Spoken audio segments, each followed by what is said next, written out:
Good evening, everyone. This is a regularly scheduled City Council meeting. Today is May 19th. Could we all please rise, begin the meeting with the prayer? Dear God, today as this session opens, we pray that your presence will be before us and everyone who serves in the decision-making process of our city. We pray for direction which will lead our city to be strong and unified. May we continue the legacy of our founders. May we be granted this day the wisdom to make decisions which will be for the good of our city. We also pray for your special blessing on all those who are working to transform our city to make a better place to live and work. Amen. We all please salute the flag. I pledge allegiance to the flag of the United States of America and to the republic for which it stands, one nation, under God, indivisible, with liberty and justice for all.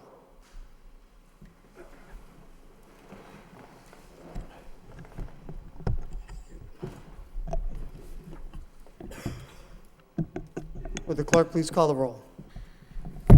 Counsel Milanazzo. Here. Counsel Rourke. Here. Counsel Samaras. Council Samaras? Here. Counsel Belanger. Here. Mayor Elliott. Here. Counsel Kennedy. Here. Counsel Leahy. Here. Counsel Martin. Here. Counsel Mercier. Here. That's 9 present. Present. Everybody all set? Well, no moments of silence tonight. We have the first item on the agenda under Mayor's business, but before we proceed with the agenda, I'd just like to take this opportunity to welcome our colleague back to the City Council after a very short hiatus. Councilor Mercier, you look wonderful. Welcome back. We missed you, and we're looking forward to an exciting meeting. Thank you very much, Mr. Mayor. I want to thank everybody for giving me well wishes and things. I had a total knee replacement.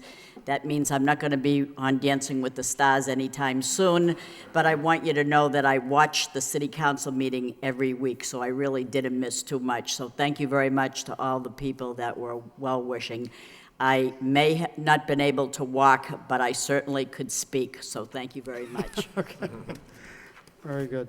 So, as I mentioned on the mayor's business, we have a communication from Dorcas Gregg Saeto and attorney Michael Gallagher, and this is regarding the launching of a party for an initiative called Art Up at the Lowell Community Health Center.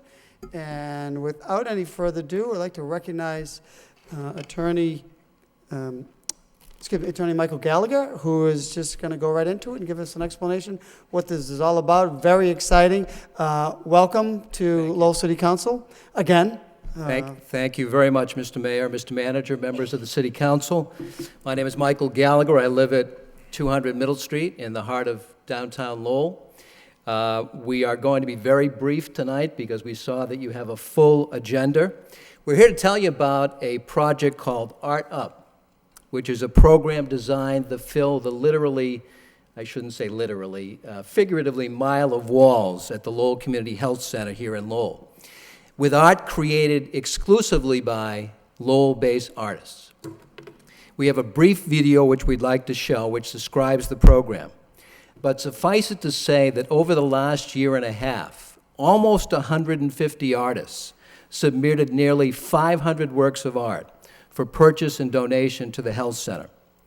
When the project is complete, hopefully sooner than later, the health center will be one of the largest art galleries west of Boston and be one of the only, in fact, the only health center art gallery of its type in the entire country.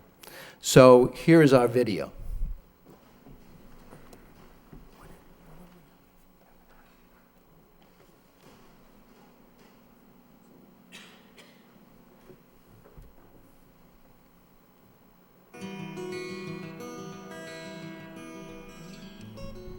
Lowell is very fortunate to have a gleaming, state-of-the-art 100,000 square foot community health center. During the many years of planning that it took to make our dream a reality of a new home for Lowell Community Health Center, we never really thought that it could be beautiful. We focused on bigger and better. It's a great, wonderful center, but it's got lots of empty walls.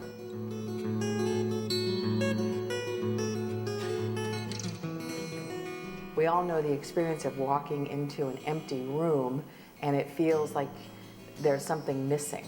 And that's what we're experiencing here at Lowell Community Health Center, is there's something missing. Enter Art Up.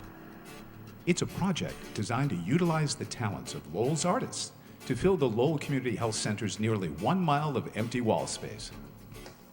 There are lots of huge, beautiful walls that have been painted, which are great backdrops for art. And there are some large common room areas, as well as even smaller patient rooms that all could benefit from having art. A secondary goal of Art Up is to benefit financially both the health center and the struggling community of artists here in the city of Lowell. We have nearly 500 artists living and working in the greater downtown area of Lowell. We have encouraged artists to move here, to live here, to establish studios here, and it's incumbent upon us, isn't it, to find ways to support them in a very real sense. Art is what makes us civilized and human. What a better way of showing our humanity than to involve the wonderful artists of the art community here in Lowell, and particularly in a wonderful healing organization such as the Lowell Community Health Center. Each year, the Lowell Community Health Center serves almost 50,000 patients, many of whom come to the center with a lot of upheaval and challenges in their lives, including poverty, unemployment, trauma, and even torture. There are now a number of studies that have shown that having art in medical facilities can really improve healing. It's also wonderful for the staff, who are often in very stressful situations, to have art around and to feel the peace that that can bring them. Art has been proven in the interior design community as being a major contributor to wellness and healing. There's a growing body of research that says that engagement in the arts improves people's mental health and consequently their physical health and their well-being. Since 1 in 2 Lowell residents uses one of our services at the health center, if we can help each of those improve their health, then we're really improving the health of the whole community of Lowell. It's the art that will fill the walls and make this space the vibrant, healthy environment that it has the potential to be. We are asking our very generous community of givers to help us put art up on the walls of the Community Health Center. We're not asking artists to donate the work. We're asking the community to purchase the work through the local arts community and have it placed. So this way it's benefiting both the artists and it's benefiting the health center. This is a unique opportunity for the artists to be appreciated and get paid for their work at a market rate, which is a unique combination. How does Art Up work? Artists will be invited to submit their works. A curator then selects the works that would be appropriate to the environment. The selected art will then be posted on the Art Up website. Donors will then be able to look at the website for the purpose of identifying those works of art which they'd like to donate to the health center and buy from the artists. So there's opportunities for big pieces or collections of smaller pieces. There's opportunity for someone to actually take responsibility for an entire conference room, donate a series of paintings that could be in honor of someone in your family or someone in your company. The work of Lowell artists will be seen by 500 people who use the health center every day, and the 365 staff who work at the health center, and the many visitors that come in weekly. So the art will truly be seen by thousands of people every week. The artist community is a very important part of the fabric of Lowell. Combining that with the business community at the Lowell Community Health Center is a win-win situation. Whether you care about the healing arts or the creative arts or both or just the city of Lowell in general, wouldn't it be a great thing to be able to walk into the Community Health Center, any floor at any time, and see locally made art appropriate for the environment, supporting what the mission of the health center and supporting the city of Lowell. So please help us put art up on the walls at the Community Health Center here in Lowell. I'm appealing to you to art up. please join us in making Art Up a reality for the Community Health Center and for the city of Lowell, and thank you very much.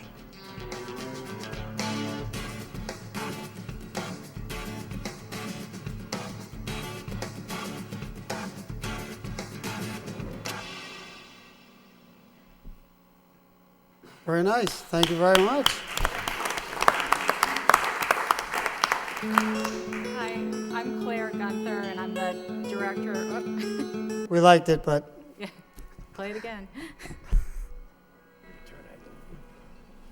so will this be, while we're waiting, is this going to be played anywhere else? We get on a local cable so other folks can see it? We're doing our best, Mr. Mayor, I'm sorry, Claire, to play it wherever we can, as much as we can. It's relatively brief. We thank you for your patience and listening to it. We also have a website, and the website is artuplowell.com. Both the website and the video were designed by our crack videographer and web guru, Caroline Gallagher. I didn't mean to intervene, but you may know Maura Smith as the former development director for the Community Health Center. She's been replaced by a very capable local resident. Her name is Claire Gunther, and this is Claire. And I don't think I could ever replace Maura, but I just want to thank the mayor and the city council for giving us this opportunity tonight. I also just wanted briefly to say that members of the Art Up committee, along with Michael Gallagher, are here with us, Caroline Gallagher, Bill Reedy, Sarah White, and Susan Halter. And we're at the Health Center, we really do believe in the healing power of art, and we're just so pleased to be part of building a healthy canvas at the Health Center through Art Up. So thank you. Excellent. One final thing, if I could.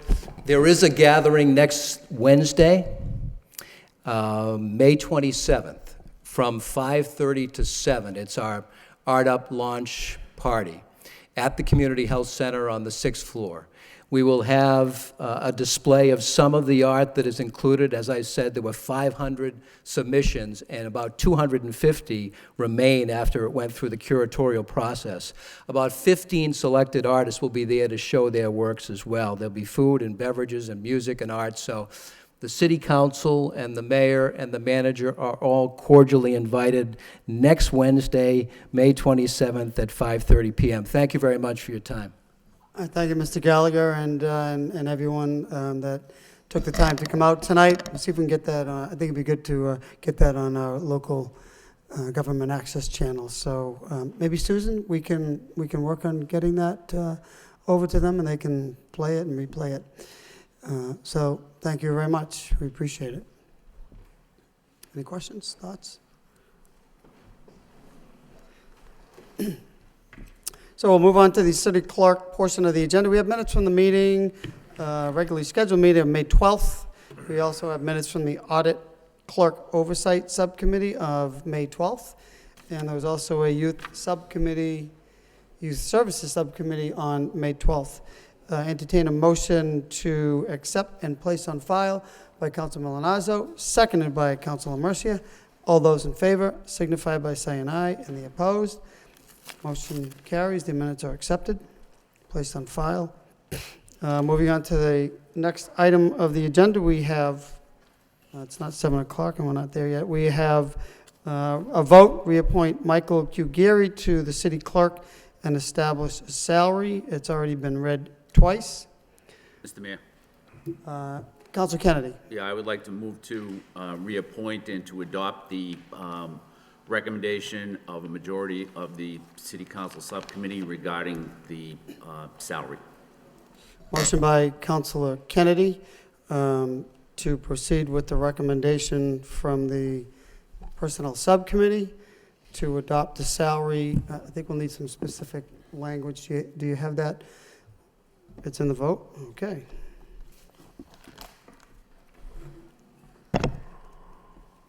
Motion by Councilor Kennedy to reappoint Michael Geary to the position of city clerk and establishing a salary in the city of Lowell. It is voted by the city council of the city of Lowell to reappoint Michael Geary to a position of city clerk. Said appointment to be effective on Tuesday, January January 6th. Mr. Gary's salary shall be established from the date of appointment at $94,620, which is level 2, step 4 of Schedule A, salary tier system ordinance for department heads and confidential employees. Mr. Gary's appointment shall be for a 3-year term. Motion was made by Council Kennedy. Do I have a second? Second by Council Milonazo.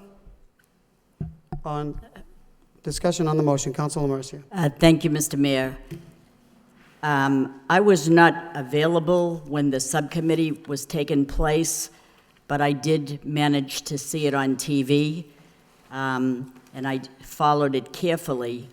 And I first want to say, if we separated the question, I have no problem at all with reappointing Michael Gary as the city clerk. He has done a tremendous job. There is no doubt about that. Not to take anything away from this gentleman, he has been a gentleman and has done his work tremendously. But don't we expect this of everybody that we hire in City Hall to put forth a job description and to follow suit? And he has done that. I'm not going to deny it. And I did watch the subcommittee meeting where I know that Michael is at his last step and he cannot go anywhere. But I don't take this very lightly. There are many people that work within these walls that do a tremendous job, and they're offered what they're offered, and no more, no less. Some people are not offered anything, but it is under our guise to do something here. But I did a little investigating myself, and I called Mary Callery this morning. Incidentally, I don't believe that she was in, but she managed to get back to me. And I inquired about a cost of living increase. So what I'm giving you are things that probably my colleagues know, but I just want to refresh something here. Just because someone has a job does not mean that they automatically deserve this, that, or the other. And times are very, very tough, and I'm not saying they're not. And we're all very lucky that we do have a job. I know I'm very happy that I hope I still have a job. But every July 1st, Michael did receive a cost of living increase according to Mary Callery. So 2012, 13th, and 14th, every July 1st, Michael Gary did receive a 2.5 cost of living increase. There was some discussion that he only got a 2-year increase, but actually, I don't know that, so that's why I inquired. He got a 2.5 increase every year from 12, 13, and 14, and this coming July 1st, he will automatically get another 2.5% increase. In the past 3 years, that was a 7.5 increase. When you look at the 3-year contract from the unions who do not get a cost of living increase, they got a 1.5% increase, 2.5, 2.5 the following year, which gave them a 6.5% increase, but not a cost of living increase. And so here's what we have before us. I know that Mr. Gary is at his last step, and I know that the adoption of the subcommittee said they want to put it to step 4, which is level 2, step 4, which is a 94,000 from 87,000 to 94. That to me is quite steep. That is like getting 2 types of raises. Now, I'm not unreasonable where I wouldn't give him anything. My concern is I would be willing to go from 87 to 89, which probably would be step 2 instead of step 4, but I'm not going any further than that. I think that's reasonable enough. I think 94 is too steep. I would like to give him 100,000, but I just couldn't do it. I mean, I love my children. I would have loved to have sent them to college and get them each a car, but I couldn't do it. I would love a Mercedes-Benz. My neighbors probably have one, but I can't afford it. We cannot afford it, and I don't know how this vote is going to go, but I have to stay by what I feel is fair. I'm trying to be fair here, I think fair would be the fact that I will raise him to step 2, 89,000, and he's going to get the cost of living increases anyway. 94 is just too exorbitant for my pocketbook. I have to put my name on a ballot. Nobody else, except my colleagues, do. But if they want to go that route, I can't support it. That's my comments for today. I'm sorry I'm saying this, but I'm not thinking it's unreasonable. Thank you. Further discussion on this? Council Samaras? Thank you, Mayor Elliott. After hearing what Ms. Mercia has to say, I mean, I'm thinking the same thing. I mean, we have someone who has dutifully handled everything that we've asked of him, and that's, you can't expect more from anyone. But on our desk is the 2016 budget, which literally contains no raises for the rest of the city employees. So that's a concern. But at the same time, when you think of the group, you have to think of the individual, and that individual has acted in a professional manner, and I think is deserving of some compensation because of that, and the work with the city council, because we can be a difficult group to work with at times. But, so I would like to put it into a substitute motion, if possible, to accept the offering that Councilor Mercia made in regards to this, the raise. Motion to substitute by Council Samaras to include a Please. salary increase from step 4 to step 2 at 89,600. level 2, step 2. Step 2. Level 2, step 2 of the salary A tier system ordinance for department heads and confidential employees. Correct. Okay. Motion made by Council Samaras, seconded by Councilor Mercia.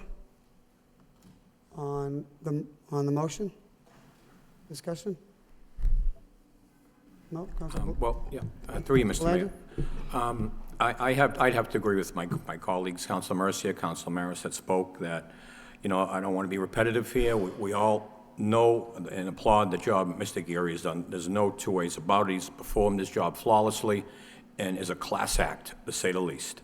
But this nonetheless is a very, very difficult time. And we need to be fair to Mr. Geary, but at the same time, we need to be fair to the other department heads throughout the city. Now, this council only oversees 2 department heads, but the manager oversees over 20.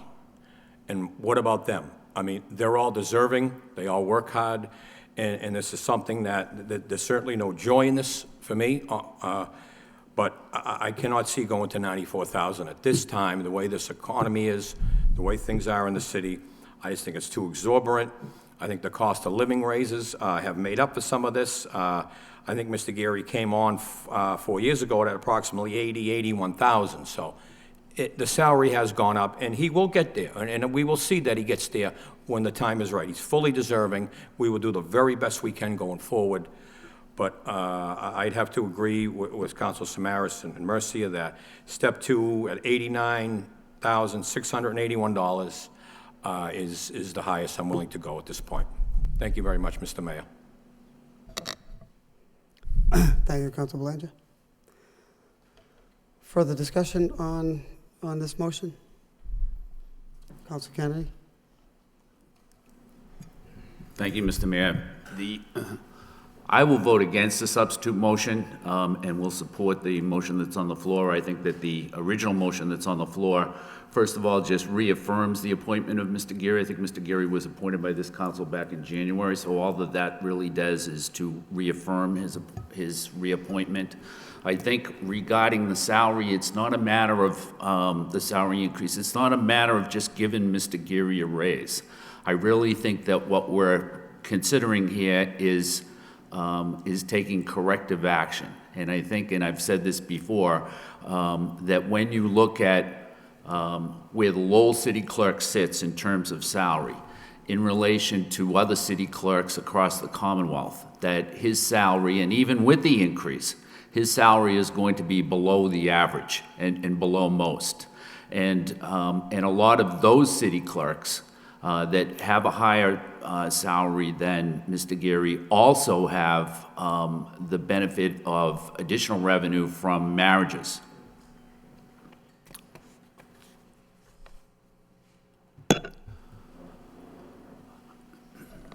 Councilor And Campbell. I think additionally, that when you look at the city clerk's position in the array of department heads that are in this budget that's before us this evening, that he is below most of those department heads. And so I see this as really being a correction that will bring Mr. Geary back up on a level where he belongs, both in terms of how he stands with the array of department heads in the city, but also how he stands with other city clerks across the Commonwealth.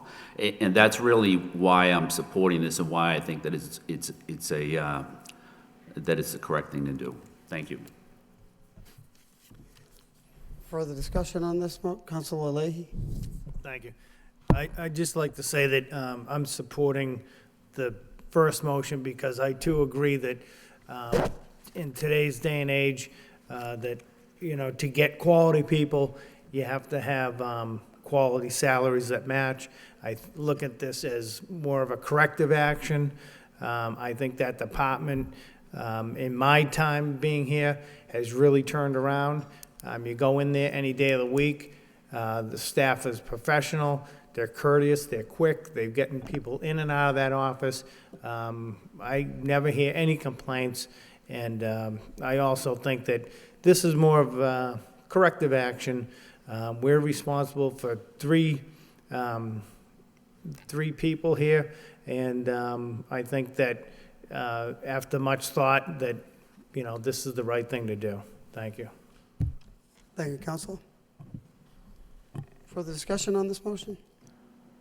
Council Mercia, and Council Belanger, and then Council Leahy, would you take the chair?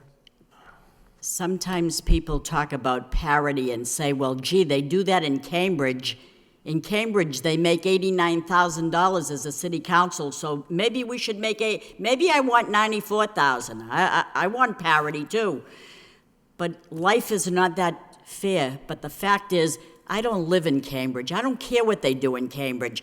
I know that we can only take in so much revenue and we can only spend so much money according to the revenue that we take in. I'm not saying we're going hog wild by giving him a raise, but $7,000, I wonder if anybody in this room gets $7,000 for a raise this year, because I would be lucky to get 35 cents. But be that as it may, we're talking about a $7,000 raise on top of a cost of living increase, and we're trying to correct things. I tried to correct things some years ago when I saw that people in city clerk's office were performing marriages and keeping that money and getting $7,000 to $9,000 more on top of that pay. And I was asked, why don't you reverse what you put into effect and kind of bring that forward again so that the city clerk can get the $7,000 or $9,000 that you took away from them? Let me tell you something. When someone's getting a cost of living increase and wanting a $7,000 raise, and on top of it wanting to perform a public service for people that want to get married up in the mayor's reception room, and they want to take that money in too, that's being greedy. And I'm not going to allow greed to take place in this city. That is called, to me, double dipping. You're getting paid, you're getting a salary, and that's like someone from the Parks Department saying, gee, I'm going to cut the grass, but then I'm going to go across the street and cut the neighbors and get paid as a public service to cut their grass and get paid for that. That is double dipping. I did not like it. It's not on the table, and I wouldn't even consider it, although I've been asked to. That's not happening. I don't want to give the store away. I understand that people are doing a great job. So is everybody else in the department. So is 1705 that did a great job during this horrendous storm and went out in all kind of weather and worked around the clock. We're not doing much for them, but that's another story altogether. I'm sticking at 89, but that's your call. I'm not supporting the first request. Council Belanger? Thank you, Mr. Mayor. You know, I don't think that this correction is a fair analysis to some of the points that Councilor Mercia is making, okay? Some of these gateway cities, a number of which are closer to Boston, property values significantly higher, therefore tax revenues significantly higher. And this is something that I think any department head, whether they work for the manager or for the council, could use as an argument. Quite frankly, I mean, you could research gateway cities. We're probably less, but this is the boat we're in. This is what people signed on for. I'm sorry. I wish we could do better. I really do. But I just don't think the timing is right. I value very much Mr. Geary. I think he will eventually get to that 94 mark in a fairly realistic amount of time, but I don't think that time is right now. And that's all I have to say, Mr. Chairman. Thank you very much. Thank you. Council Malinowski. Yes, thank you, Mayor. I'm not going to support the substitute motion. I'm going to go with the majority of the clerk and auditor oversight recommendation. But I do want to say that, and again, I respect Councilor Mercia's comments, but I just don't want the public to be misled that that was ever before this council to bring back the marriage license money to go to this clerk. That was never before the council. So again, I don't. Correct, but again, the word double dipping was used in context of this discussion, and no one's approached me to give back that money to the clerk. I think the discussions that we have had for the last few months, in my opinion, it is a corrective action. And Mr. Geary did ask for a higher dollar amount. I think it was close to $98,000 or $99,000. And I think based upon the analysis that the city clerk did, as well as the work that the subcommittee did, we find ourselves at Tier 4, Grade 2. And that's something that I can certainly support. And I was the mayor back in 2010, 2011, when we had issues in the city clerk's office. So I can tell you firsthand what Mr. Geary walked into, and I think he and his staff have done a very good job in turning that department around, and I think that this just, number one, recognizes that, even though, as Councilor Mercia said, and others, that he has gotten a cost of living raise, I believe 2 out of the 3 years, not 3 out of the 3 years, but I could be wrong there. But I think that it just brings it to parity with other department heads. We just happen to, as a council, be responsible for the city clerk's office. So, again, we get elected to sometimes take difficult votes, uncomfortable votes, but again, I have confidence in the city clerk, and I'm prepared to support the recommendation of the subcommittee. Thank you. Thank you, Council. Council Samaras. Thank you. The problem with issues like this, when we get into a discussion like this, here we have said nothing but words of praise to City Clerk Geary, and he deserves it. But when you start talking salaries or those type of issues, there seems to be a breakdown. And I don't want the public, while they're observing this situation, saying, is he doing a good job or is he not doing a good job? He's doing a wonderful job. But the issue is what we're faced with. Yes, we have 3 employees under us that we are in charge with their salaries. But as city councils, we also set up the model for what's expected within the city.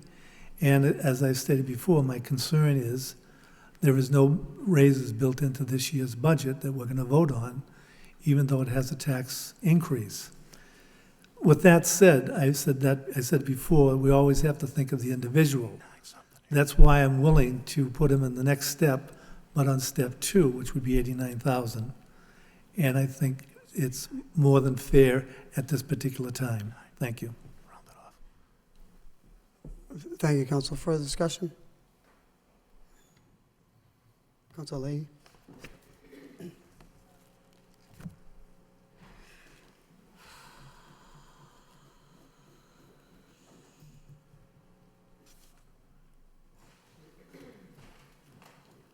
Chair recognizes Mayor Elliott.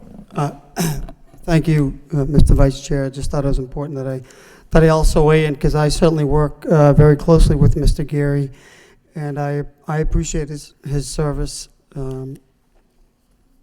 as well, along with my colleagues. This is one of the hard votes for sure, because to me it's all about fairness.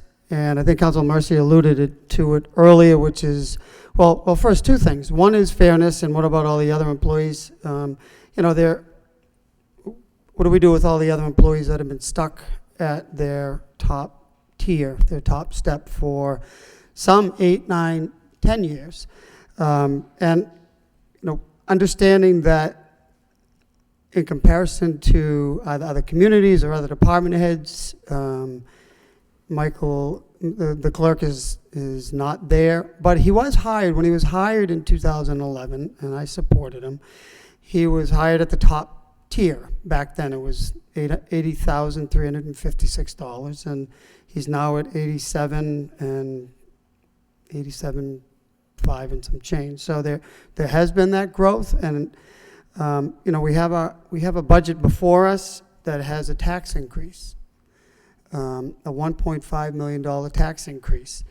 So it's, how do we go to the taxpayer at home and say we're going to raise taxes, and at the same time we're giving out raises? There's no raises in this budget for other unions. So how do we say we're going to do one and not the other? It's an issue of fairness across the board. I'm in a position where we're about to go to mediation with the teachers and what we have on the table with them. How do I be fair and say, I'm going to support a $7,000 raise, but that percentage is not the same that we're offering, because we're at the point where we're offering as much as we can with our teachers. So to me, it's an issue of being fair across the board, and in order to do that, we have to make difficult decisions. So I can't support the higher raise. It's while we are coming out of the Great Recession, we're not there. We're taking hits again in local aid. Chapter 70, the formula has changed. There's going to be a significantly reduced number for our education side. We're still fully funding education. So how do we balance those interests all the way across the board? And that doesn't mean that we don't value our employees, including Mr. Geary. So I just wanted to express my opinion and my logic for not supporting and knowing going into the budget season we're going to have to make some more tough decisions, in my opinion, because people just can't continue to afford tax increases time and time again. And 80+% of this budget is salaries, and we know that. So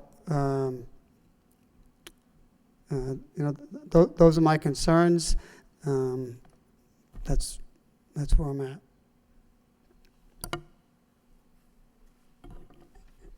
Anybody else? You want to take the chair then, Mayor?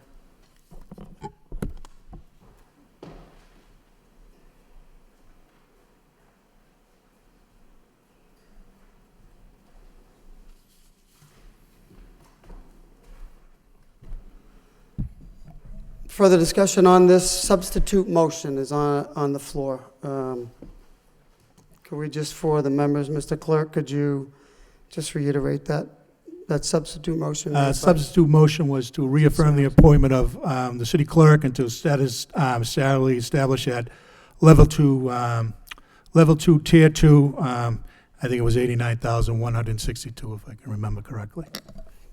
Thank you, Mr. Clerk. For discussion on this motion, seeing none, Council Samaras? Just a question. Should there be two separate votes, to clearly affirm his hiring? Well, there wasn't a motion. The part of the substitute was not to separate the two. Okay, thank you. I think we did approve, Council Kennedy, I think he's right. I think we did approve his appointment, and the salary was referred to the Personnel Subcommittee, Council Kennedy? Yeah, that's correct. We did that back, I believe, in January. Okay. No, I just want to make sure it's clean, so Right. it doesn't get mixed in. Thank you. Roll call. Council, on the substitute motion, Council Milonazo. No.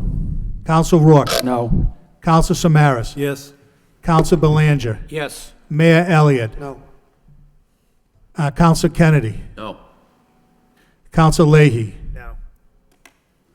Council Martin. No. Council Mercia. Yes. That's 3 yeas, 6 nays. 3 yeas, 6 nays. Motion fails on the original motion presented before the council. Motion was made on the original by Council Kennedy, seconded by Council Milonazo. Roll call. Council Milonazo. Yes. Council Rourke. Yes. Council Samaras. No. Council Belanger. No. Mayor Elliott. No. Council Kennedy. Yes. Council Leahy. Yes. Council Martin. Yes. Council Mercia. No. 5 yeas, 4 nays. 5 yeas, 4 nays, motion passes. That concludes that item under unfinished business. We move on to, we are past public hearing. We have one general public hearing. It's for an ordinance, quarterly traffic report of 2015. This requires, so it's a public hearing, excuse me. So we will now open up this portion of the public hearing for this ordinance. It's a quarterly traffic ordinance. For anyone wishing to speak in favor. Is there anyone wishing to speak in favor? Is there anyone wishing to speak in favor? Seeing none, that portion of the public hearing is closed. Is anyone wishing to speak in opposition? Anyone in opposition to this ordinance? Anyone in opposition? Seeing none, we will close that portion of the public hearing as well. Discussion on this public hearing? Ordinance change? Motion to approve by Council Belanger, second by Council Kennedy. Roll call. Council Milonazo. Yes. Council Rourke. Yes. Council Samaras. Yes. Council Belanger. Yes. Mayor Elliott. Yes. Council Kennedy. Yes. Council Leahy. Yes. Council Martin. Yes. Council Mercia. Yes. That's 9 yeas. 9 yeas, that ordinance passes. We'll move on to communications from the city manager. We have motion responses. Let's start with motion response A, picnic benches at Shed Park. Any questions, Councilor Leahy? Yeah, thank you. I just wanted to thank the manager and the Parks Department and the DPW for the quick work and the quick response. You know, this park was in need of some TLC when the motion was made. I didn't realize how fast it was going to proceed, which was great. So I wish everything moved at this speed. So this was great. The picnic tables are all done. They're working on the benches right now. DPW did the fire pits, or fireplaces, whatever you want to call them. But a lot of people use this park during the summer. So this is a great benefit. I wanted to say thank you very much to Tom Bellegarde and everybody that was involved on this. It was an extremely quick turnaround. We're trying to organize a cleanup for there, and then the park will be pretty much 100% done for the summer and enjoyment of whoever wants to go up there. So I just wanted to say thank you very much. Further discussion? Yep. I'm sorry, Council. No, that's good. Yep. Further discussion on the picnic benches at Shed Park? Seeing none, we'll move on to Shattuck Street parking. Questions, Councilor Samaras? No, I just want to thank the city manager for this report.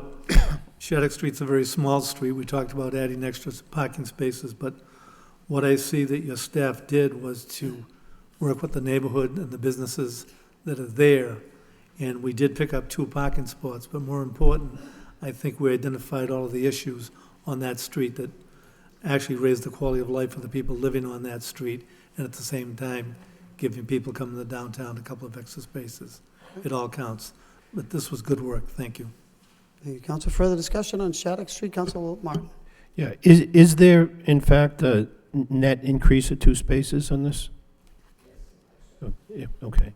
Through you, Mr. Mr. Manager? Mayor. Yes, an Okay, increase of 2. one loading zone's getting bigger, one's getting smaller, but Correct, there's because still net 2. The truck wasn't, it was too big to fit in that first loading zone, so we Okay. took that one and created another one. All right, thank you. Further discussion on Shattuck Street, Councilor Rourke? Not Councilor Rourke. Councilor Milonazo answered the question. Okay, moving on to South Common Improvement Plan Informational Report. Any discussion on that? Seeing Councilor Samaras? Again, I want to thank the city manager and DPD for all of their work. The end of the report, it talks about, will the Department of Planning and Development submit a proposal for Phase 1 for July 15th? And do you need approval from this board at this particular time to get this done? Mr. Manager? I think if it's the intent of the body that we'll start processing the application and then bring it to the full council for approval. I think it's important. I mean, you can see that the cost is over $7 million, and I know we don't have that type of money, but where the neighborhood invested so much time and effort into this park, I think the outline that was given is excellent, and it speaks to what can be done phase by phase. And I would be very happy to see something like that, because it's an indication to the neighborhood that things will change in a positive fashion. So thank you. Thank you, Council. Mr. Manager. Thank you, Mr. Mayor. Through you, yes, so our DPD will apply for a park grant, but I just want you to know that we did locate some money, approximately $30,000, which Mr. Belgard is going to use to fix the track on South Common and to repair the fields so that soccer can be played properly on them, because it was kind of beat up this winter. But we've located some money, and the Parks Department is going to be making those repairs to South Common, so it is playable for this summer. I think beat up is an understatement, but if they can do that, I think that's terrific work. Thank you. Mr. Belgard is here. Are you going to close it down for the summer? I mean, I can't imagine. I mean, there was literally no turf on there, or is it? I can't imagine that you would get good growth just through one summer, or you're shutting it down for a year? Well, what's going to happen is the first thing we have to do is re-engineer it, because the crown is missing. As alluded to, it did take some hits during the winter months. But we have the engineering in place. We are looking at fixing the track, as the manager alluded to, and we'll be hydroseeding it. So you're probably right that you're really not going to have a lot of opportunity to schedule any major events out there. Okay. But it is on track. I mean, I know space is at a premium, but if we're going to hydroseed and then just let people, go on it, it's almost not a good use of money. But I know you're overwhelmed with permit requests too. Councilor Samaras? Thank you. Just a comment to Mr. Belgard. I want to thank you for the yeoman's work that was done, because so many of the sports teams all over in the various neighborhoods were able to start in a fashion that I thought would be at least several more weeks behind. But I think what your people did was wonderful, great. Because I know a lot of the other towns, there was a delay that exceeded the time in Lowell. I mean, at least sometimes, some places 2 and 3 weeks. So whatever you did, you made it work. You made it happen. Thank you. Thank you, Councilor Samaras. Superintendent Steve Patel in the Parks Department made it happen. But thank you very much. Thank you. Further questions on this? Councilor Rourke? Yeah, is Councilor Martin's ice rink going in with the time? If he promises to put on ice skates, then I think we can make it. I'd like to respond. So I thought it's always a attractive thing in New York City that you go to Rockefeller Center and there's ice skating, and I said, geez, why is it there and not anybody else? But it kind of dawns on you, because there are Rockefellers there. And we don't have really any Rockefellers here on the South Common.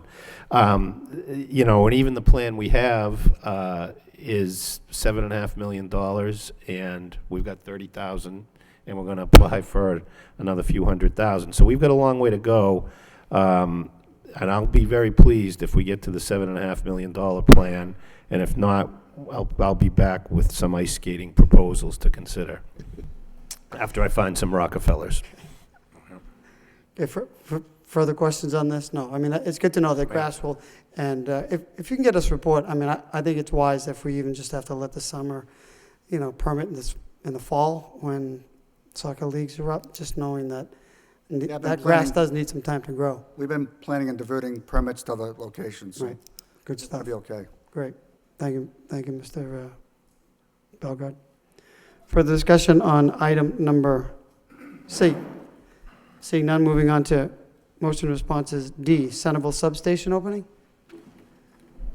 No questions? Okay, entertain a motion to accept the motion responses and place on file by Councilor Leahy, seconded by Councilor Martin. All those in favor signify by saying aye. And the opposed, the motion responses are adopted and placed on file. Next item is a communication to appoint John Lawler, Sidney Lang, Joyce Dastow, to the Council on Aging. Motion by Councilor Samaras, seconded by Councilor Rourke to approve. Roll call. Councilor Milonazo. Yes. Councilor Rourke. Yes. Councilor Samaras. Yes. Counsel Belanja. Yes. Mayor Elliott. Yes. Counsel Kennedy. Yes. Counsel Leahy. Yes. Counsel Martin. Yes. Counsel Mercia. Yes. 9 yeas. 9 yeas. Members are reappointed. Moving on to Section 6, we have votes from the city manager. We have a vote, timely receipt of the FY16 budget. This requires 2 readings. I will naturally entertain a motion to waive the full reading of the FY16 budget by Councilor Milonazo, seconded by Councilor Mercia. All those in favor signify by saying aye, and the opposed, motion carries. The second reading by title. Commonwealth of Massachusetts, City of Lowell, and City Council is a vote pursuant to Mass General Law, Chapter 44, Section 32. The City Council of the City of Lowell acknowledges timely receipt from the city manager on May 19th, 2015 of the recommended budget for the City of Lowell for fiscal year 2016, with the understanding that any recommended revisions thereto as may be submitted by the city manager at a later date and prior to the date of final approval of said budget by the City Council shall collectively be considered the proposed budget for the FY 2016 for the City of Lowell. A public hearing on the budget as advertised in the Sun on May 21st, 2015 to be held Tuesday, June 2nd, 2015 at 5:30 p.m. and Thursday, June 4th, 2015 at 5:30 p.m. as well, if necessary, in City Council chambers and on such other dates and times if necessary, and may be publicly announced by the City Council. What is the wish of the body? Mr. Manager, do you have a presentation? No objection from the City Council. Council Milonazo? No, just going to move approval on the vote. Okay, move approval by Council Milonazo, seconded by Councilor Rourke. Before the roll call, before the vote, Mr. Manager, you have a presentation? Yes, through you, Mr. Mayor, thank you to the rest of the council. I just wanted to just give a very brief overview. You have the actual budget was hand-carried, delivered to you this evening, and I just want to give just a brief overview of what that budget contains. First of all, we faced a number of challenges in formulating this budget. In fiscal year 15, the fiscal year we're in right now, we had a $3 million increase in our pension assessment, and that was paid for with a stabilization fund that was set up for that purpose. But that money isn't available in fiscal year 16, so we had to come up with that $3 million plus an additional $1 million increase in the fiscal year 16 pension assessment. We also had we're giving $18.8 million in direct cash contributions to the Lowell Public Schools.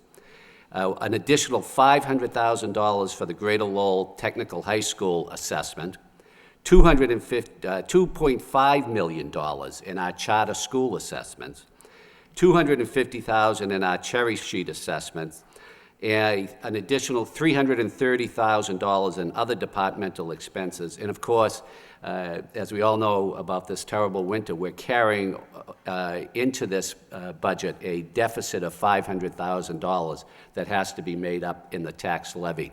So we had a number of significant challenges to face before we got into the department expenses.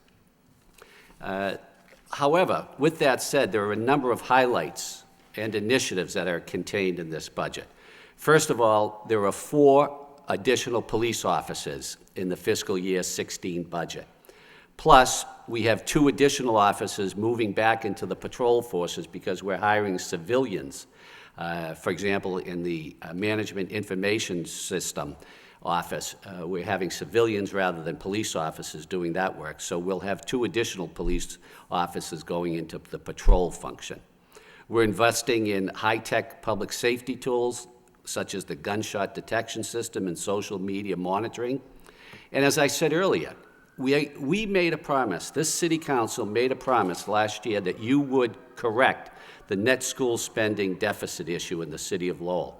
And you also made the promise that you would meet that net school spending in this fiscal year. And despite that cost, the additional cost to the Lowell Public Schools, you are meeting the net school spending for fiscal year 16.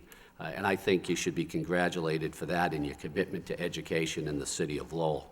And again, we continue our focus on economic development, specifically in the Hamilton Canal District, and hopefully to jumpstart the air industrial plan.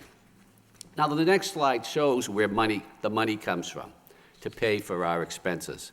First of all, you see that 41% of it comes from intergovernmental revenue. That's federal and state dollars that come into the city. Interestingly, real estate taxes make up only 37% of our budget. Statewide, the average is 66% make up a municipality budget with local real estate taxes. And then charges for services, these are like water and sewer, parking fees is 14%. That's where our money comes from. And the final slide shows where our expenditures are. You can see that 45% of our budget goes to the Lowell Public School System. General government is only 24%. Public safety, 12%. Public works, 11%. So that's an overview of the budget.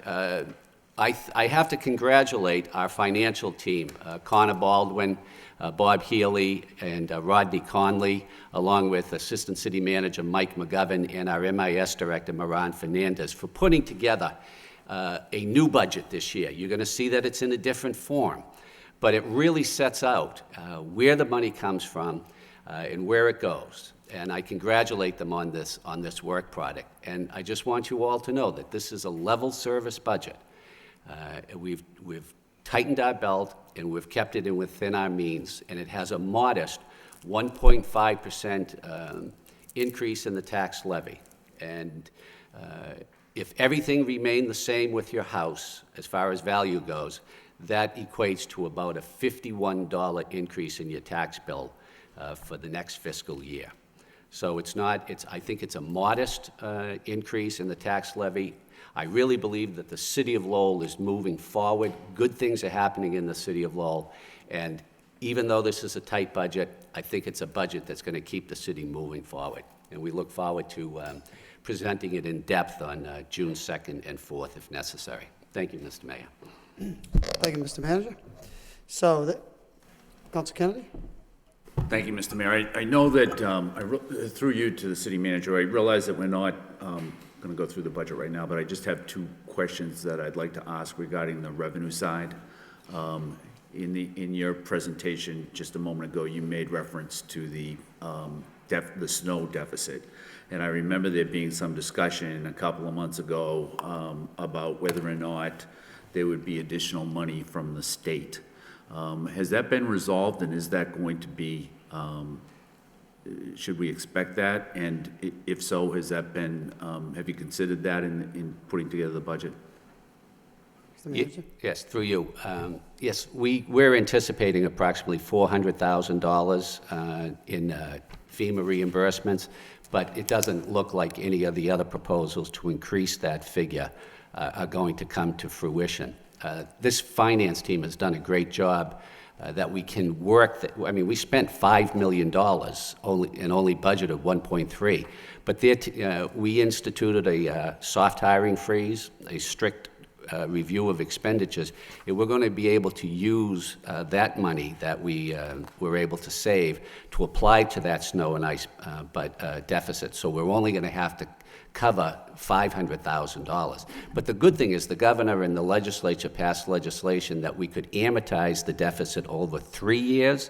So we're going to be able to do 500, 500, and 500 over the next 3 years. Okay, but so just so that I'm clear, during the storms, during the first storm, there was a state of emergency, and so we were entitled to get reimbursed for a portion of that.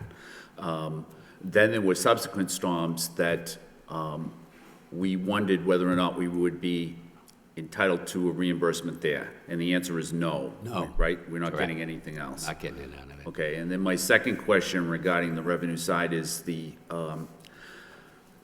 legislature, the House side anyways, increased the amount of local aid. And I think that it was going to mean something like 3.6% increase across the board for every community. And so is that, does it look like that's going to hold, or has that been resolved? And has that been included on the revenue side of your proposed budget? We use the House figure. Yes. Because the Senate just started debating the budget today. I don't think there's going to be a big difference.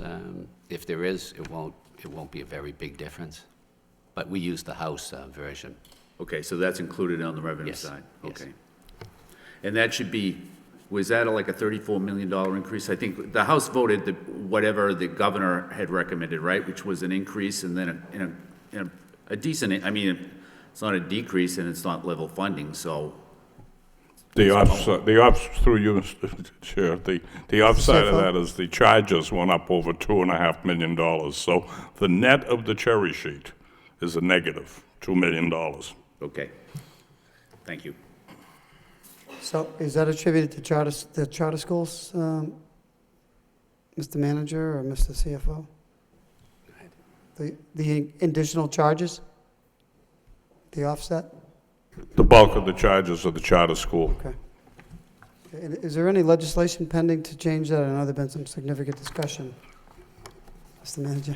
It's always a debate during budget time in the legislature is how much money they can afford to give to reimbursement, but it hasn't really been fully funded in years, and I'm not expecting it to be fully funded this year. Okay, thank you. Anything further on the budget? Councilor Belanger? Thank you, Mr. Mayor. I had a question initially about snow and ice removal, but Councilor Kennedy answered that with his questions. But secondly, Mr. Mayor, through you to the manager, you're proposing a 1.5% tax increase to property owners throughout the city. Ultimately, I think we'd all like it to be a last resort. Couple questions. Now, values are going up. Assessed values are going up, Mr. Manager. So I guess I have two questions in one. Can assessed values that have been climbing, historically, it's a 5 or 6 year swing where there's a decline and then there's an upswing. And I think we're on that early of an upswing, if you will, in property or assessed values, if you will. So can that, along with new growth, I know FY15, we exceeded new growth by approximately $1 million, which was a good sign. So is there a way to circumvent, if you will, an increase through increased assessed values and new growth? That's my question. Thank you very much. Mr. Manager? Well, first of all, we have to be realistic in predicting new growth. We're predicted it at 1.8 as new growth for the upcoming year. It was high last year in great part due to the Cross Point Towers building selling and really going up in price. We also had Lord Manor come off the tax-exempt rolls. So there were some reasons last year why the new growth was so high, but we really can't predict right now that there's going to be the same type of new growth in the next fiscal year. Also, we're basing our predictions on the assessed values of the property that we know right now. We can't predict next January what the new assessed values are going to be on houses. Some houses will go down. Some will probably go up, but we have to take a snapshot of what's going on right now in the city of Lowell and make our predictions based on that. And I think these are very good projections, and I think we're remember, it's a 1.5% increase in the tax levy. That means we're increasing taxes by 1.5%. How that levy is spread out among the taxpayers is going to depend on how your house is valued. If your house goes down, obviously it's not going to be an increase in your taxes. However, depending on how much it goes up is going to depend on your new tax bill. So it's not a blanket 1.5 tax increase for everybody. It's a 1.5 increase in the levy, increase in the amount of taxes that we're actually collecting. But we've we've tried our best to keep this as low as possible. I've always been a firm believer in incremental increases in the tax levy. I think if you keep it at 0.0 for several years and then spike it up to 3.5, I don't think that's the most fiscally prudent way to go. So that's why we've kept it at the modest 1.5. Okay. Thank you, Mr. Manager. Councilor Samaras? Thank you, Mayor Elliott. Through you, Mayor Elliott, to the city manager. First of all, I want to thank you for keeping your pledge to deal with the net school spending, because I think in Lowell, if we expect to have a good school, we have a good school system, but if we want to address all of the many issues that need to be addressed to be an excellent school system, there needs to be a consistency in the budget. So I really appreciate the effort that's been made to do this. I know it was not easy, because sometimes it's easier just to change a few numbers and we'll take care of it next year. But when that would happen, that caused a multitude of issues in the school department. So you be commended for that. But I also think that the public should hear about your NEED program. We've talked about that. But in many of the neighborhood meetings that I've gone to, common discussion has been the problem landlords. So if you could just talk a little bit about that before I choke to death. Yes, as we've always said, public safety is more than just police and fire protection. Public safety is living in safe, decent, and sanitary housing. Housing that's not going to be prone to fires, not going to be prone to falling down because of poor workmanship on stairs and everything. So what we've done is the Buildings Department through Sean Shanahan has started a NEED program where we've called in I think it's 12 of the top problem landlords in the city of Lowell, and we've sat them down and said, enough is enough. We're not going to put up with this anymore. Either bring your buildings up to code, make them safe, decent, and sanitary for the people, or we're going to fine you heavily. We're going to pursue those fines, and we're going to make sure that those houses are safe for the people to live in. So I think it's a great program that Mr. Shanahan has instituted, and this council has supported, and it gives the holistic approach to public safety. Everybody thinks it's just police and fire, but it's making sure the housing is safe and stable in the city of Lowell. You also address criminal activities, because that was when many people brought up the issue of problem landlords, that also became the final, how can you help us? That's correct, and we've shut down a number of buildings that have had criminal activity. There was one up on Gorham Street, one on Lilly Avenue, another one, I can't remember the exact address that you had asked, Councilor Mercier had brought to our attention, but if there is criminal activity, we have a team that goes out and shuts the place down so it doesn't continue to have the criminal activity. I think it's important certain neighborhoods know that. Thank you very much. Further discussion, this is being referred to a public hearing. Motion was made and seconded to refer this to a public hearing on June 2nd. Discussion? Roll call. Hold on. We have a meeting scheduled June 2nd? Public hearing, It's going to be a special meeting. it's going to be a special meeting on June 2nd. We do not, we're going to December schedule, Okay. starting June. Councilor Milonazo? No, all set. All set. Further discussion? Roll call. Council Milonazo. Yes. Council Rourke. Yes. Council Samaras. Yes. Council Belanger. Yes. Mayor Elliott. Yes. Council Kennedy. Yes. Council Leahy. Yes. Council Martin. Yes. Council Mercier. Yes. 9 yeas. 9 yeas. Public hearing is scheduled on June 2nd, and if necessary, on June 4th. Moving on to 6.2, there is a vote to accept a gift of $25,000 from the Lowell Housing Authority. Authorizing the city manager on behalf of the city of Lowell to accept a gift from the Lowell Housing Authority of $25,000 towards help with the installation of a splash pad at Mulligan Park that the city of Lowell acquired through a grant program called Our Common Backyards.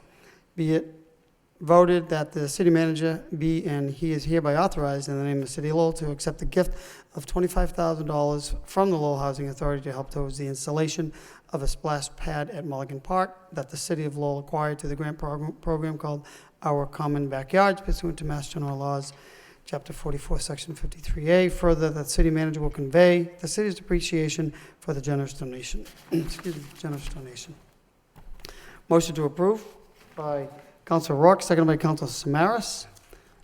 Roll call. Council Milonazo. Yes. Council Rourke. Yes. Council Samaras. Yes. Council Belanger. Yes. Mayor Elliott. Yes. Council Kennedy. Yes. Council Leahy. Yes. Council Martin. Yes. Council Mercier. Yes. 9 yeas.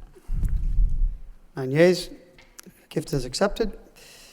Moving on to Section 7, we have orders from the city manager. An order for a 60-day trial at various locations. This requires 2 readings. Motion to waive the full reading by Councilor Milonazo, second by Councilor Mercia. All those in favor signify by saying aye. And the opposed, that motion carries. There are a number of changes. Second reading by title, Commonwealth of Massachusetts, City of Lowell, and City Council is an order pursuant to Chapter 266 of the Code of Ordinances, City of Lowell, Lowell, Massachusetts, concerning Section 266-6 thereof entitled Temporary Experimental Regulations. Temporary traffic regulations are hereby implemented for a period of 60 days. Motion to approve by Council Martin, second by Council Leahy. Roll call. Council Milonazo. Yes. Council Rourke. Yes. Council Samaras. Yes. Council Belanger. Yes. Mayor Elliott. Yes. Council Kennedy. Yes. Council Leahy. Yes. Council Martin. Yes. Council Mercia. Yes. 9 yeas. 9 yeas. Moving on to ordinances from the city manager, section 8.1. We have an ordinance to create a new department entitled Health and Human Services. This is the first reading. This requires a motion to refer to a public hearing on June 9th at 7 p.m. Motion by Councilor Kennedy, seconded by Councilor Belanger. Mr. Mayor, On the motion, Councilor Kennedy. on the motion, through you to the manager, Mr. Manager, could you give a quick summary of this one? Mr. Manager. Thank you, through you, Mr. Mayor. With the retirement of Frank Singleton as the health director in the city of Lowell, we think this is a wonderful opportunity to create a management system to foster better more cooperation between certain departments in the city. Right now, the Council on Aging, the library, the veterans report directly to me. There's sometimes that they may have an issue that may seem too mundane to bring to my attention right away, or just a simple question relative to a budgetary matter or how to secure something in the city. What we'd like to do is we'd like to set up a new division of Health and Human Services. And the person in charge of Health and Human Services not only would be the health director, but there would also be the person that would be the point person for those departments along with the recreation department. What we want to do is put the recreation department in this umbrella also. Because just think about the collaboration between those departments. When you have the youth and the recreation department that could be volunteering with the Council on Aging or the library. I know the library and the Council on Aging work well together. They have a satellite office at the Council on Aging, but there could be even greater cooperation. So these departments were really out here without any real point person to deal with on a daily basis. So this is an opportunity now for us to hire somebody that's not only going to be the health director, but is going to help coordinate the activities between the other departments. Okay, so if we adopt this ordinance, if we do this ordinance, then what we'll be doing is taking the health director's position and converting it to the director of Health and Human Services, so that would be the same. And would the salary be the same, or is the salary less or higher? It'll be less because Mr. Singleton was at the top step, and we anticipate that we can hire somebody for a lower amount. We expect that this reorganization is going to be budget neutral, is that it's not going to cost any additional money to effectuate it. Okay. There's also a deputy director position. That's a new position. And so how does that fit in with, and still make it be neutral in terms of the budget? Because there is a current position known as the office manager, and what we're doing is we're eliminating the office manager's position and making it a assistant director for administration and finance that will not only oversee the financing for the health department, but will help out with the contracts and grants in the other departments. And with the money, we think they should, if they need those additional duties, they should get a little more salary. But with the money we save on the health director, we're going to be able to put into the new associate director of administration and finance. Okay. So the position of the director's position, you expect to come in at less than what is currently budgeted for the health director, because they would be at the first step, but they'd be the same grade as the as that. Is that correct? Correct. Is what the health director is now. And so, and for the deputy director, what you're doing is taking the office manager position and converting that to the deputy director of administration and finance, and then you're increasing that salary to reflect the extra duties that that position will have. Correct. Okay, thank you. Further discussion on this motion? Motion was made and seconded to send this to a public hearing. All those in favor signify by saying, Council Martin? Mr. Mayor, so the budget anticipate that this change will take place? Yes, that's what we're hoping. We're trying to have these ordinance changes in the Okay. budget go in parallel. Okay, thank you. Further questions on this particular item? Seeing none, motion was made and seconded to refer this to a public hearing on June 9th. All those in favor signify by saying aye. And the opposed, motion passes. Next item is another ordinance to create a position of Deputy Director of Administration and Finance and establish a salary. This also, that was the first reading. This requires a public hearing as well to be established June 9th, same night at 7 p.m. Motion to send this to a public hearing on June 9th by Councilor Kennedy, seconded by Councilor Leahy. Mr. Mayor. Questions on this? Councilor Kennedy? Thank you, Mr. Mayor, through you to the manager. I guess that along the same lines as the previous one, this will create a new position, or at least that's the way it looks. Are we taking an existing position within that department and converting it to this new position, or is this an absolute creation of a new position? This is thank you, Mr. Ms. May, Manager. through you. This is a creation of a new position. We found, especially this last winter, that there were some serious issues relative to finance and administration in the Department of Public Works. There were issues with payroll, especially as it related to overtime. There were issues with snowplow contracts. There's issues with net school spending, that the DPW isn't appropriately logging all of the work that they do in the school system, thereby allowing us to deduct that from our net school spending requirements. So with our belief that there were some serious issues relative to the budgetary administration there, we've decided that we think it's proper to have someone in charge of that. And we expect that we're going to attract a top quality, but the parking enterprise, strike that, the wastewater enterprise and the water enterprise will pay for part of that salary. So we think it's going to be a net increase to the budget of approximately $58,000. But we really think we're going to save more than that with the better controls that an expert will have over finances and administration in that department. The financial issues that you identified within that department and that this ordinance seeks to rectify, those are not issues that just cropped up over the past years. Those have been long-standing issues. So what you're suggesting is that for many years, we probably could have been doing things a little bit better than what we're doing in that department in terms of finances. Mr. Manager? Thank you, May.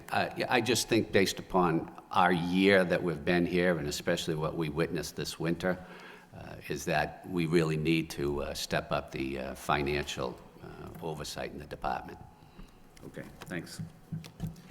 Can I just, Councilor Leahy? so if we do that, like, do we keep the accountant in that position too, or does that go? Thank you, Ms. May. No, we would keep that. Okay.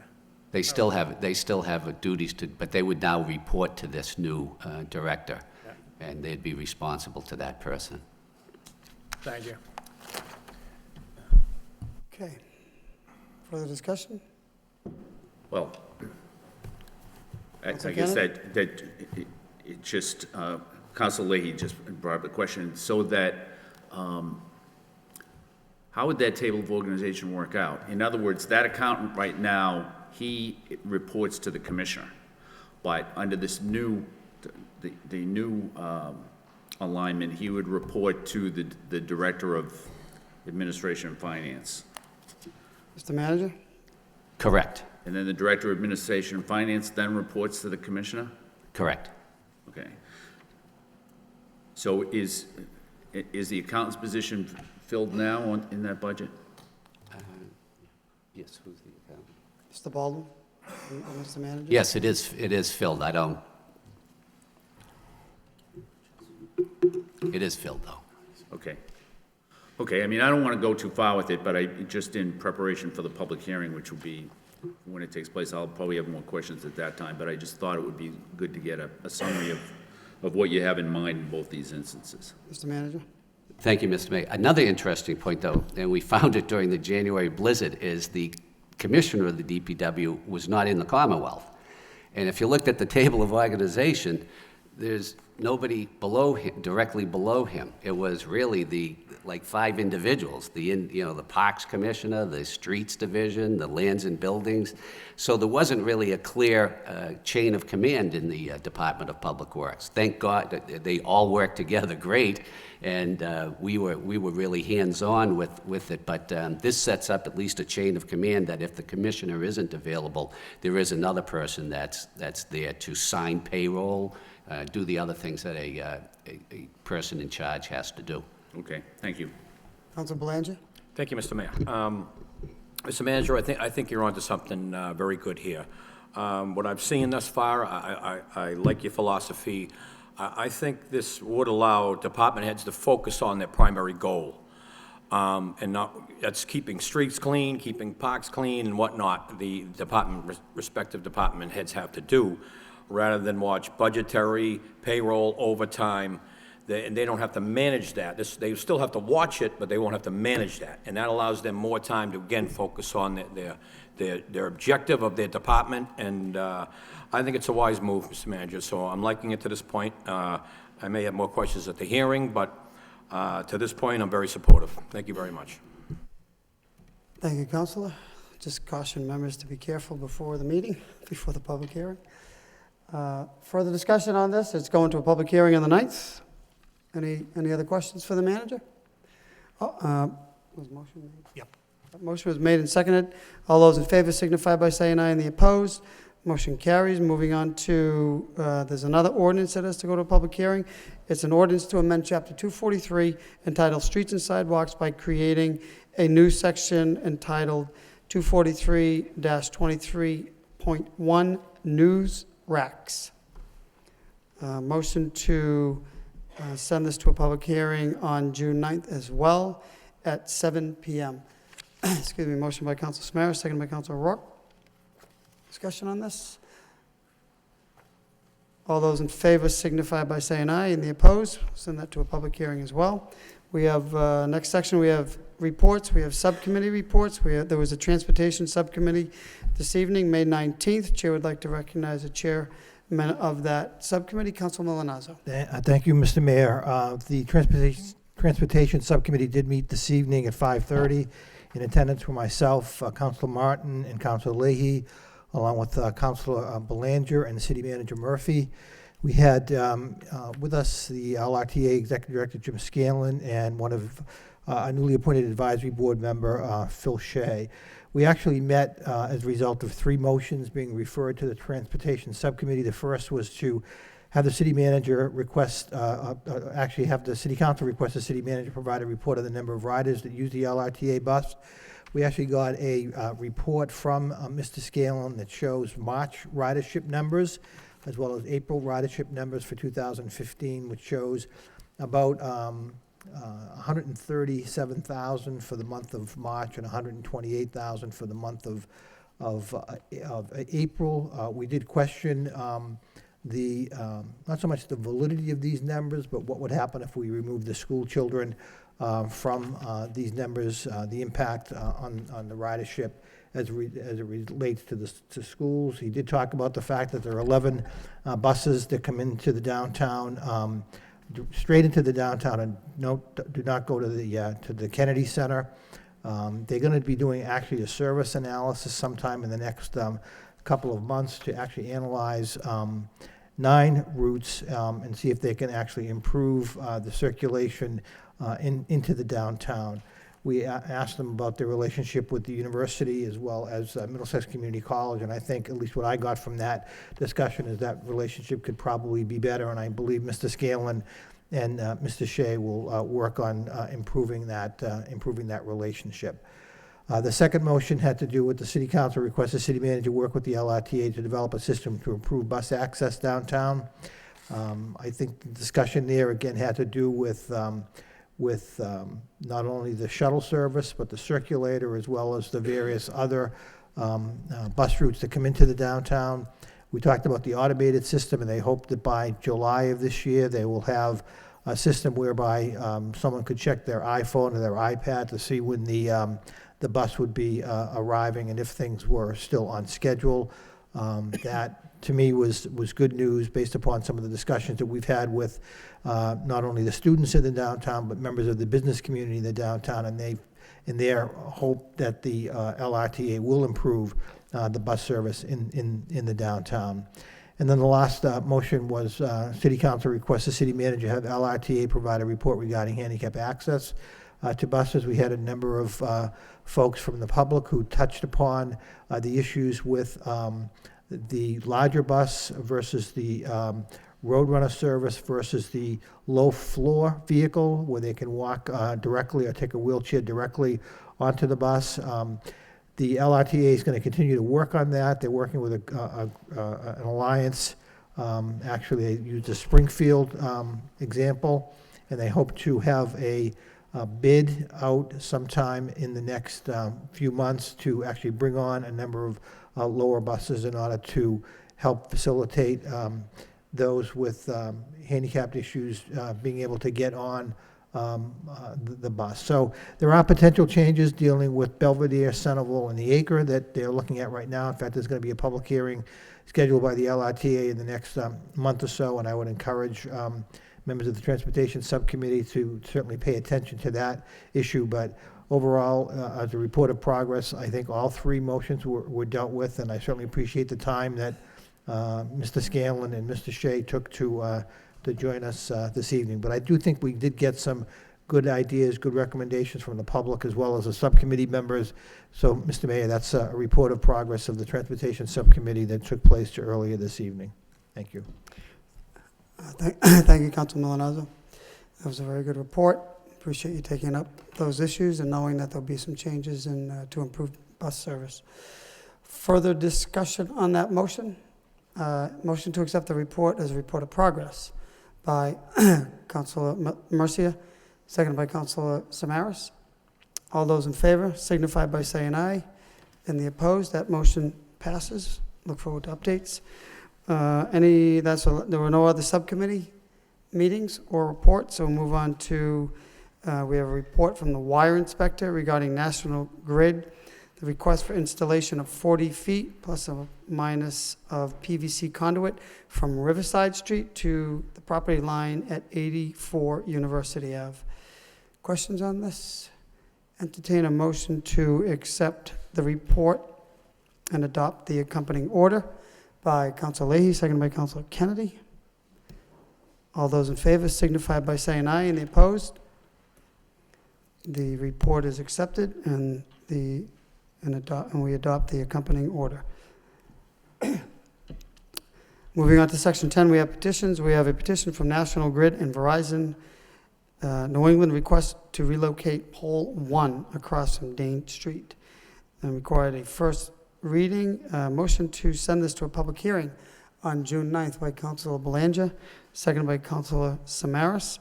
All those in favor signify by saying aye, and the opposed. Motion passes.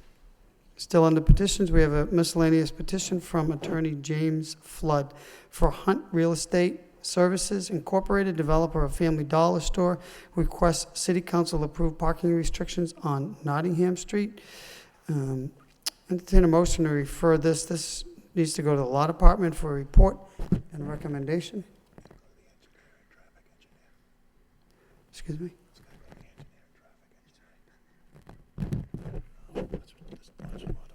So, Law Department, Madam Solicitor, this goes to you for report and recommendation. We'll work with engineers Yeah, it's been to the engineer, and it came from the planning board, right? Okay. So do you want to include this motion, a motion to refer to you, the engineer, and planning development? Is that right, Mr. Clerk? I thought it was engineering, traffic engineering, planning development. Traffic engineer and planning and development. Okay. Council, okay, motion to refer this to planning and development along with the engineer, and then refer that to the law department. Motion by Council Kennedy, seconded by Council Leahy. All those in favor of that motion signify by saying aye. And the opposed, motion passes. That concludes the business before the council, and we move on to, with the exception of council motions. Moving on to the first motion of the evening by Council Kennedy. Request city manager provide a report regarding claims submitted to the law department over the last 6 months. Seconded by Council Belanger. Council Kennedy. Thank you, Mr. Mayor. Basically, I think everybody on this council knows that just about every week we send claims to the law department for a report and recommendation. And a lot of times they're just never seen again. And so I think it would be good every once in a while to get a report on how the law department is doing with those claims. And so that's all we're asking for here. And I did have a discussion with the city solicitor about this, but I think that periodically, if we just get an update on how the law department is handling the claims that we're sending to them, it's just good to know. Sounds good. Further discussion on the motion? All those in favor signify by saying aye. Any opposed? Motion passes. Next motion of the evening by Council Mercia. Request city manager inquire of superintendent, Lowell Police Department, whether changes will be happening regarding issuing gun permits. Second by Council Milazzo. Council Mercia. Thank you, Mr. Mayor. I bring this motion before you because about a little over a month ago, we heard from a large number of people who had applied for a gun permit, only to learn that in this city you are allowed to get, if qualified, what is called a restricted gun license. This license allows you to use your gun at a shooting range, but to not carry it on your person. Bullets must be removed while in your possession. People who carry large amounts of money and those that have been a victim of a violent crime may carry and have an unrestricted gun license. And I kind of question those that have been victim of a violent crime. I know that if I was a victim of a violent crime, to be allowed to carry a gun, I might be skittish enough to want to shoot someone, not even realizing, not really being so stable after what has happened. So I kind of question that, but if that's what the law is, then that's what they have. I learned that this is the way the law reads in the present ordinance. This law was in effect for 30 years, and I was told, so let it be. So why change it? But I say to myself, I learned that in the surrounding towns that some rules do not apply, and yet the people may come into our city and carry guns along with their unrestricted license.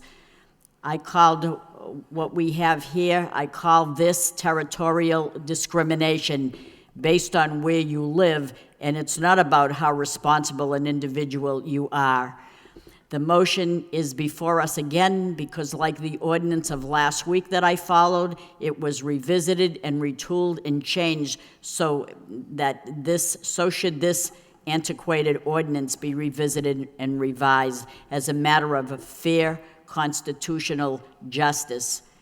The presumptions made by the licensing authority is that these Lowellians are not trustworthy and they're presumed to be guilty before they're even issued anything. When last we heard from a 20-year serviceman who gave of his blood, sweat, and years of service to be denied an unrestricted license, left me with a feeling of unfairness. Having received no updates on this issue until I made this motion, I did hear from the superintendent, Police Chief Taylor, this morning in regards to this issue, and I feel that progress will be made. It is my understanding that he has looked at it, he has researched the ordinance and outlined something less restrictive, but he would like to bring it to the city and meet with the city council in executive session to come to an agreement before I speak on it any further. I will then refer to City Solicitor Christine O'Connor, because it is my understanding that the delay that was caused from not getting a response was because that there's some federal litigation in regards to this subject. And maybe I shouldn't talk on it, but I think that we're going to be hearing from the chief on this very subject. We're going to be meeting in executive session. It's not that he passed it by, but I think it's an issue that needs to be done. After all, last week I was watching the council meeting. They referred to an ordinance in the police department about fees and registrations. And at one time, I went down and paid $25 for a fee to carry mace. Now the laws have been changed and you can get a permit, but you don't need to pay a fee. So that was revisited and restructured again. So too should this antiquated ordinance. I think it's only a matter of fairness. These are not people that are coming up here that are hoodlums. These are people that are law-abiding citizens, and if they can do it in Tewksbury, Tingsboro, Drake, or the surrounding communities, just because it's on the books for 30 years and has never been touched doesn't mean that it should be left the way that it is. It should be looked at, it should be reviewed. People should be treated fairly as other communities around here. Chair, I'd like to recognize the solicitor. Could you provide us an update on this litigation? Sure. As Councilor Mercier noted, there is ongoing litigation on this issue. It's not an ordinance. It's not something that falls under the jurisdiction of the council. It is something that falls under the exclusive jurisdiction of the superintendent of police.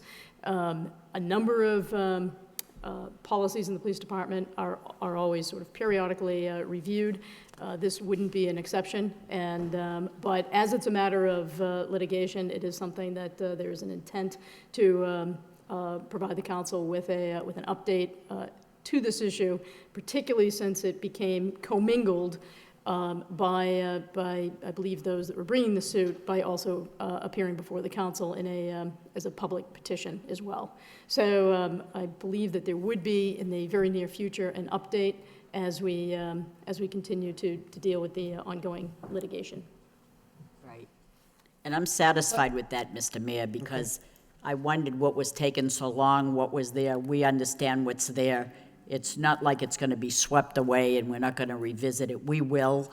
I think those that are concerned about it should just have a little more patience. It takes time to get to it, and we are addressing it the way that we're supposed to address it. Thank you. Thank you. Further discussion on this motion? Seeing none, all those in favor signify by saying aye. Any opposed? Motion passes. Next motion of the evening by Councilor Rourke and Councilor Mercier. Request City Auditor explain issues related to overtime pay to city employees. No second necessary, no second needed.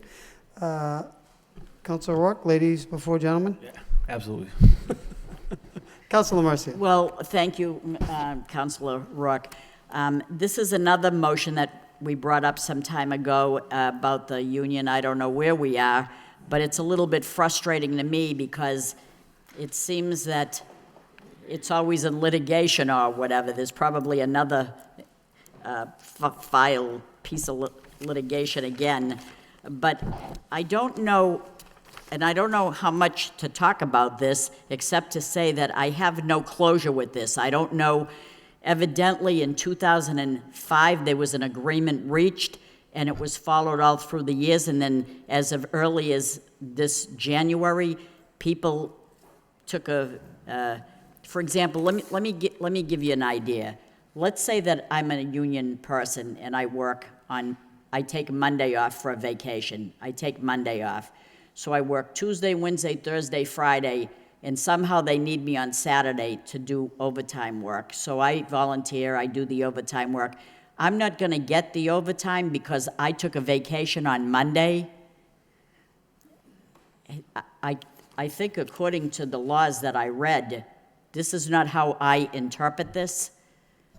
So I know that the solicitor will probably interpret this, but my question is, who who is interpreting this law? Is it the city auditor or is it the city solicitor?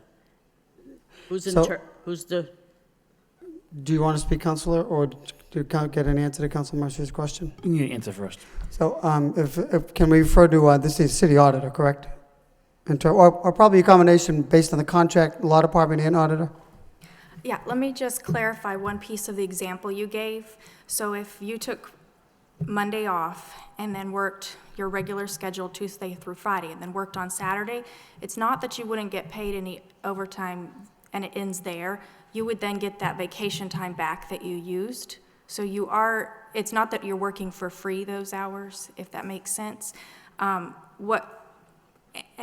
Christine can stop me if I'm saying too much, but the basic gist of what we have to follow is first, we have to follow what the Federal Labor Standards Act requires us to do, and per the FLSA rules, a person has to actually be present and work 40 hours prior to earning overtime. So no time like vacation, personal days, sick leave would count towards those hours worked. In some of our union contracts, we give them additional benefits of saying the first 3 days of sick leave that you take during a year can count as hours worked, or 5 days, or vice versa. And so in order to comply with the rules, we're starting with the FLSA and then looking at what the additional benefits are and holding it to what those are stated rules. Well, I have the stated contract in front of me, and it reads as follows.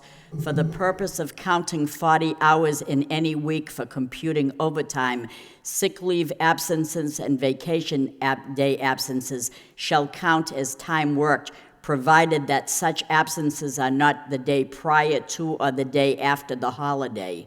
So how does this become the way that you see it? I don't see it the way that you see it. And my further question is, if this is what this says, and Christine, you did sign this in February of 2005, and you let it go all these years, and nobody has ever been disputing this until January, how in 10 years, in 2015, did your interpretation change from 2005 to January? I don't understand that.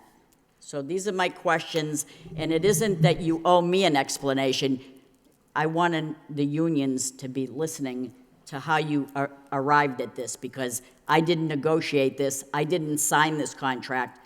You did, and so that's all I'm concerned about. Madam Solicitor? Sure. First of all, to address the first issue, these are payroll issues, and your auditor is charged with taking the CBA and interpreting it, and basically paying out pursuant to the contracts that we have in place. The issue that you have just reiterated is a CBA agreement that was not something that was subject to interpretation. It is a subject of a grievance that we have had come before us on two different opportunities. As far as informing the union, the auditor's office has been working with the union. The law department, through the grievance process, has been working with the union, explaining the position of the city and the problems through payroll that their position is causing, and it continues to be an ongoing process. But we're happy to prepare a more lengthy explanation. But there is, again, just as with the prior issue, it's difficult to have a full, unfettered discussion in public about the matters of litigation. Well, I'll let Councilor Rourke? Yeah, thank you, Mr. Mayor. You know, I guess my first question would be, before this change was, or interpretation was made, were any unions notified of this, or did it just happen? Or rather, was any heads up given? Did you bring them in for discussion to see, the way you saw it to the way they saw it? So one of the things that our process, anytime we find an error in the payroll when it comes through, Our payroll clerks will reach out to the department payroll clerks to either have them make, depending on where in the process we are of payroll, either have them make the corrections, or we'll make the corrections and then just inform them of the corrections that we're making. So we did inform the departments of the corrections that we were going to making, and I went so far as to actually document which parts of the contract that it was, what section, what paragraph, whatever, to let them know the reading of it, and send that back to them. So most of those employees that were affected do not have computer access. And so there's not a way for us to email them directly or contact them directly easily.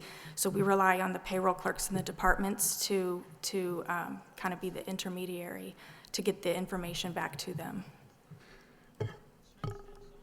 Okay, so respectfully, it seems like an excuse. I mean, it seems like they should have been notified ahead of time. Maybe they should have been brought in, because what happens is, we had 1705 this year, out there on the streets with snow around the clock, and all of a sudden they come in and they're stunned with what happened. And not to get into the specific grievance or anything, but you had an agreement that's been going on for, I think, well over a decade.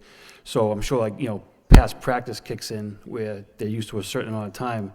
And to just make a change without a heads up to anybody or anything, I think, leaves a lot to be desired when you have, city employees, city residents that are used to a way. There's no contract change, and it's just an interpretation that has been made to totally change the way payroll is done.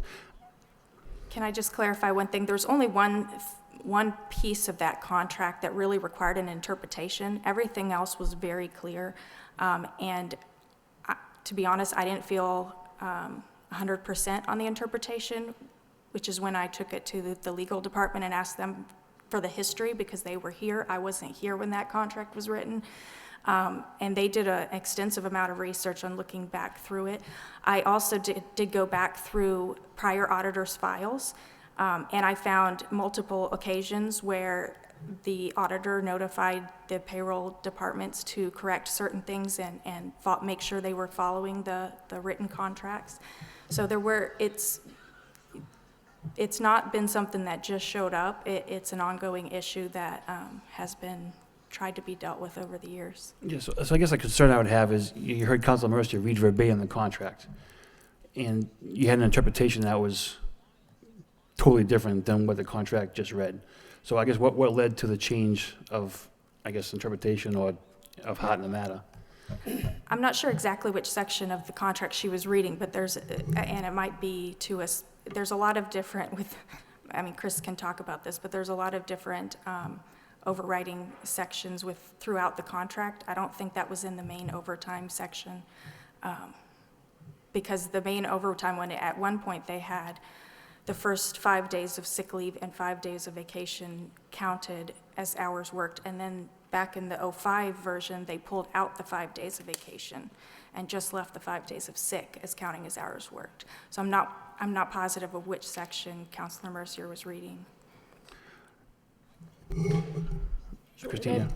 The issue that the law department was consulted on was the 1705 portion, and when we went back through the public records, and this is information that has been shared with 1705 and their counsel as we continue to work through this issue, but their contract, about 4 contracts provided what could be described as enhanced overtime opportunities. In other words, certain contractual provisions that allowed employees to earn overtime rates beyond what is provided in the Fair Labor Standards Act.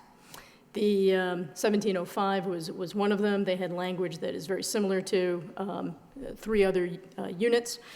And in 2005, 2 of the 4 units had, through a contract negotiation period, eliminated certain language. And the language that was eliminated was the ability to utilize individual days, individual vacation days, taking them, and then still counting them towards overtime. And one of the searches that the auditor's office had performed is in the years after 2005, there is a definite pattern of employees that would receive overtime week after week after week unless they utilized a single vacation day. There was always an exemption for a vacation week. That exemption remains, and that is in essence the issue that there has been a grievance about and that we continue to work through. And the position of the city is that there was no change at all that took place, that there has just been in recent times, not just that, but a number of instances of payroll inconsistency. So there are instances with payroll that where sick time was being counted, where it clearly shouldn't have been counted, but it was, and these things had been submitted to the auditing department. And some of them had been approved in the past, some of them had been rejected in the past. And as the auditor indicated, a number of these issues were in fact brought to the attention of the payroll supervisor of the various departments, and yet the mistakes continued. But there was a definite sort of uptick of these issues in recent time. Again, it's an issue of litigation, and it's really one that that can and should be dealt with in that matter, and we certainly could, have further discussions in an executive session. But yeah, so I guess just in general, we'll not get into this particular grievance. So has the city been doing? That is the grievance. We're getting right into the So, but the heart of it. Yeah. The city's been doing it wrong for the past decade. No, it appears that it's been a more recent trend where there have been errors in payroll. And as the auditor mentioned, there was one issue that that required some interpretation, and it's not limited to one department. It's not limited to one union, and so there was just a number of issues that the auditor's office has been addressing relating to payroll. Okay. And I do think, I guess in closing that, communication, not reaching out and communicating, I think led to this problem as well. Maybe if back in the beginning when this change was going to be made, if they were brought in to explain to and to talk about, we wouldn't have this problem that we have now. So hopefully in the future, that's something that can be fixed. Thank you, Mr. Mayor. Thank you. For the discussion, Council Martin. Thank you. So there's I know the 1705 union's been here in the past. Is the active grievance being pursued on that issue with both sides represented by counsel? But I think, Madam Solicitor, you just said it's not confined to just one union. So are there other grievances with other unions that are involved with this issue? Yes, Mr. Manager. Because I'm getting complaints from other unions, pretty low-level people you'd think would be entitled to overtime.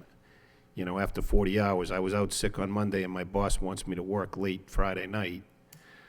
If that's the issue, I think we just need to be brought up to date with what's going on, especially if it's a change. Now, maybe you say it's not a change, but that's not the story that's being relayed to the council. Right. Well, again, I was speaking directly towards this one narrow issue. I believe that there have been other issues, but perhaps the auditor. Once we started, and I have already started to do a formal write-up to give to the council, but I wanted to, I haven't had it complete, so I'm hoping to have a more formal response to this motion in the next week or two. But once I found some of these inconsistencies and these questions that popped up, I actually did a thorough review of all the union contracts. To my knowledge, the 1705 was the only one that's brought a grievance against it. None of the others had any language that was not 100% clear. So it would specifically say personal days do not count as hours worked in the contract.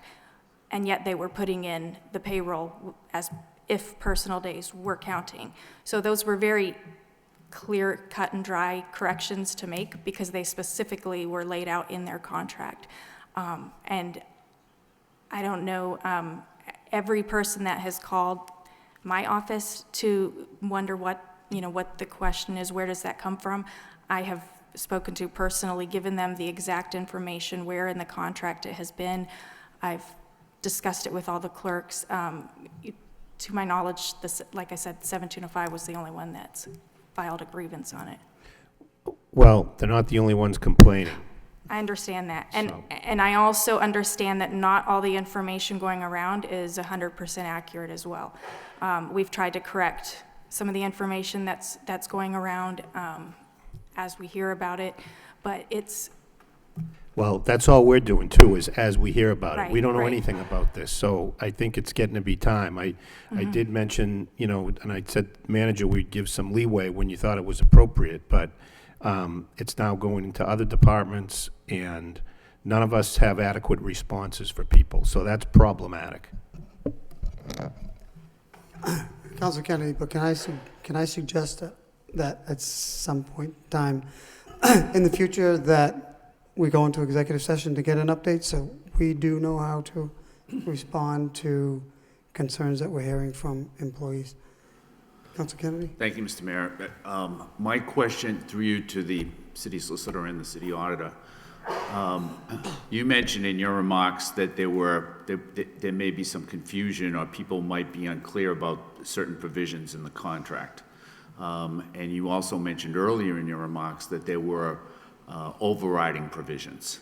And so my impression is that for a lot of the collective bargaining agreements, that at one point in time long ago, there was a base document that was the collective bargaining agreement.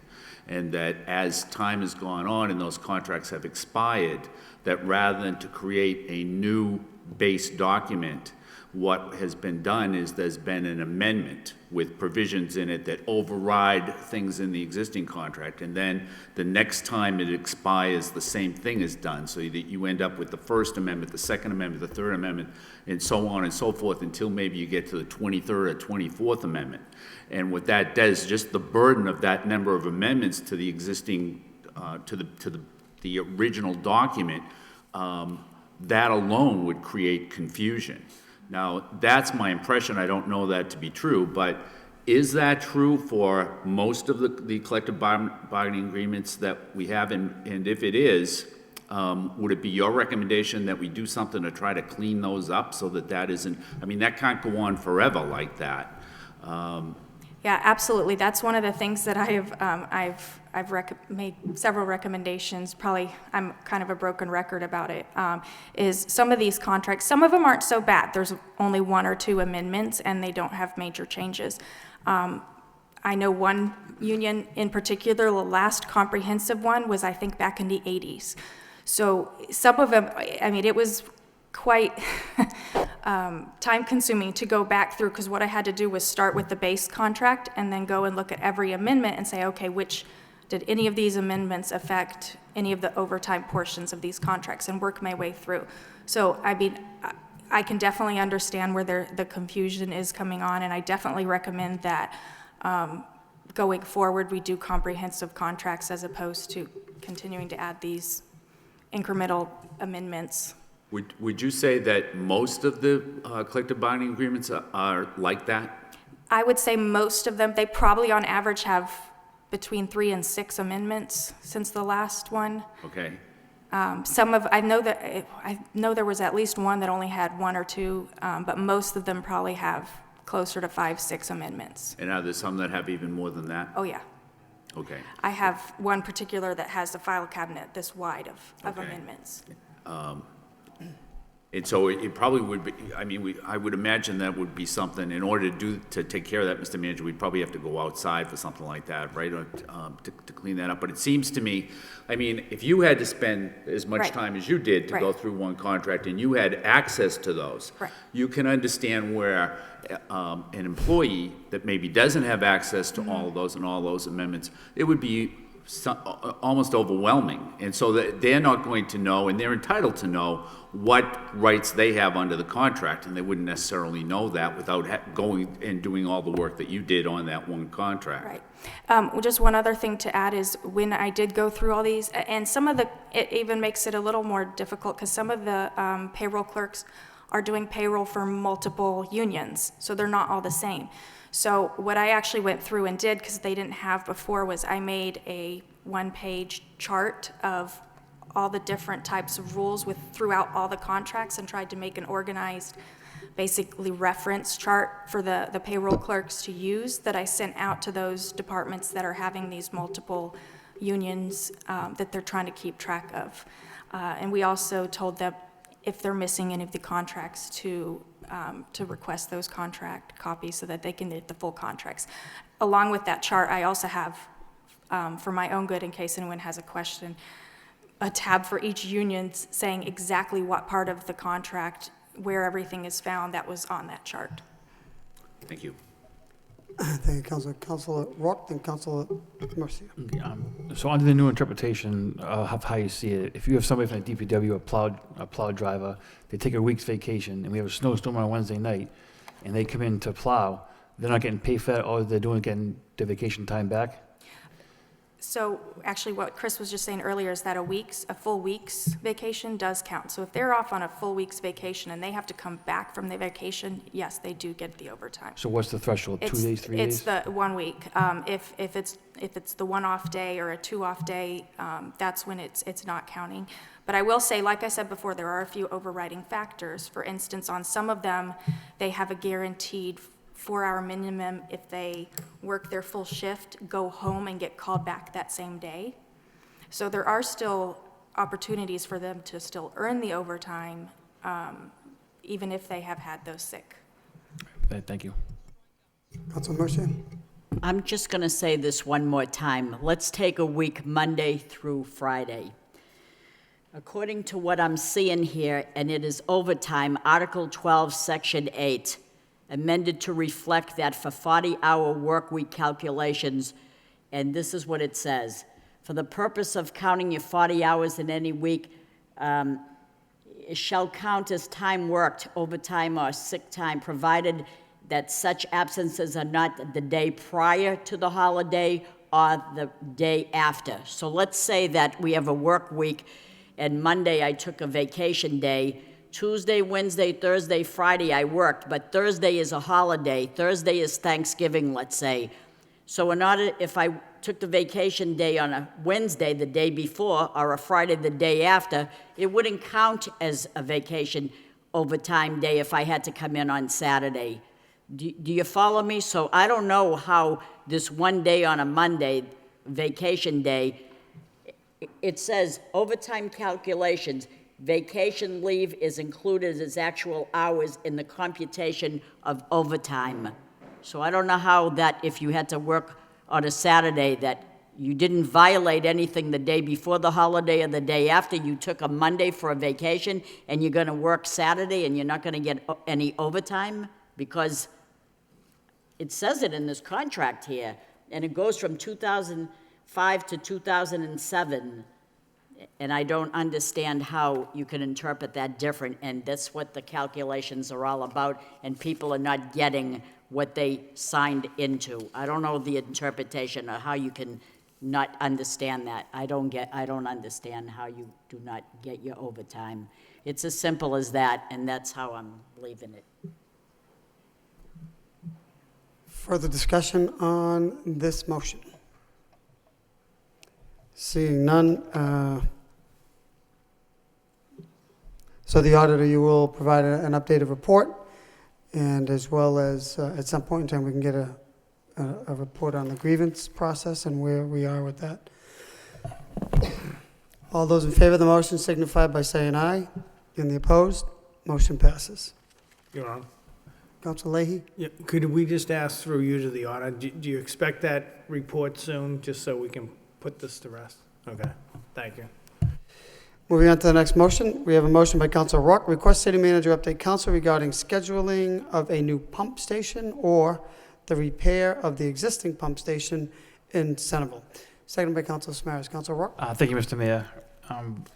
So this motion came about when I heard from some residents that their flood insurance actually went up again this calendar year. Some up to $800 more than the previous year, and in that year they had jumped a lot. So in calling around, and actually I spoke to someone from FEMA and from somebody from Nikki Songs' office, Congresswoman Songs' office, and what I received was information that with the city's pump station being out of service, FEMA raises the rates for our residents. And I was also told that once it is replaced or repaired, the maps can be redone, insurance rates can come down. So I know that's been funded before in the past and then taken out of the budget more than once. So if we can just get a report on the city's plans of how to fix this, because this is something that really relates to people's finances, and that, can really help those that are affected by this mostly. So thank you, Mr. Mayor. Thank you, Councilor. Further discussion on this motion on the pump station in Centerville? Seeing none, all those in favor of the motion, please signify by saying aye. And the opposed, that motion passes as well.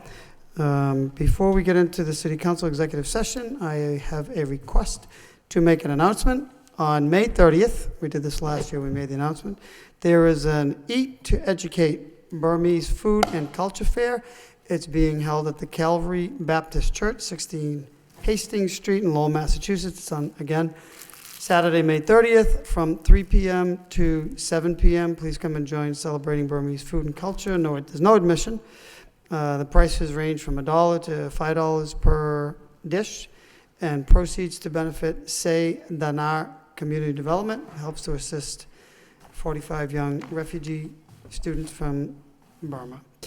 Our own CFO requested that we make this announcement. So again, Mr. Baldwin, Eat to Educate, a little fundraiser, Calvary Baptist Church. Hope to see you there, Mr. Manager. I think so. Try some Burmese food. So moving on to the last item on the agenda, we have a City Council and executive session and the purpose of the executive session is regarding matters of pending legislation, including Enel versus the City of Lowell. Public discussion of which would have a detrimental effect on the city's position. That is the purpose. It requires a roll call, and we should also state that the body will adjourn from executive session.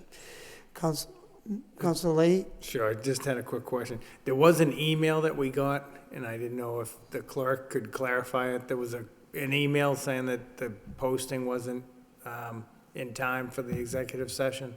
Did you get that email? Yeah, I responded to the email, Council, and the posting was sufficient for the executive session, and announced that it was going to be a public, a discussion concerning Enel, and Okay. it's posted properly. Okay, I just figured I'd ask.